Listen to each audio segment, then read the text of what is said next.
मंडळी हसताय ना हसायलाच पाहिजे असं म्हणत निलेश साबळे हा चला हवा येऊ द्या या कार्यक्रमातून घराघरात लोकप्रिय झाला।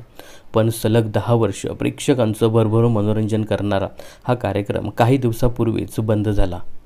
आता निलेश साबळेने झी मराठीवरील चला हवा येऊ द्या या कार्यक्रमात पुन्हा झळकणार का याबद्दल मोठं वक्तव्य केलं आहे।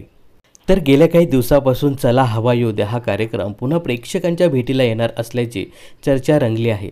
हा कार्यक्रम ऑगस्टमध्ये पुन्हा सुरू होणार असल्याचं बोललं जात आहे। याबद्दल निलेश साबळेने मोठं वक्तव्य केलं आहे।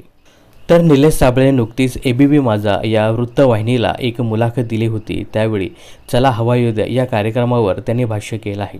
यावेळी त्याला जर चला हवा येऊ द्या हा कार्यक्रम पुन्हा सुरू होणार का आणि त्यात आम्हाला म्हणजे डॉक्टर साबळेंसह त्याची टीम झळकणार का असा प्रश्न विचारण्यात आला।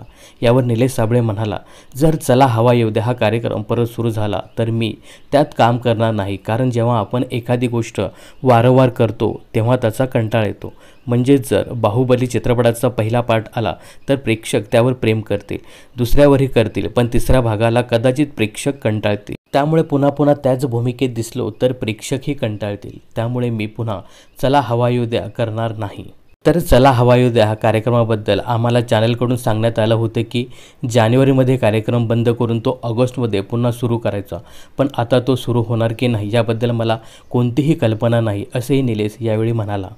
दरम्यान सध्या निलेश साबळे हा हसताय ना हसायलाच पाहिजे हा नवा कोरा कार्यक्रम घेऊन कलर्स मराठीवर प्रेक्षकांच्या भेटीला येत आहेत। या कार्यक्रमाची संपूर्ण जबाबदारी निलेशने स्वतः त्याच्या खांद्यावर घेतली आहे।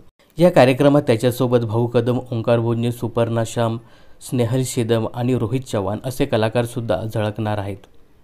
तर झी मराठीवर चला हवा येऊ द्या हा कार्यक्रम पुन्हा सुरू झाला तर त्यामध्ये मी काम करणार नाही या निलेश साबळेच्या वक्तव्याविषयी तुम्हाला काय सांगायचं हे कमेंट्स करून नक्की सांगा।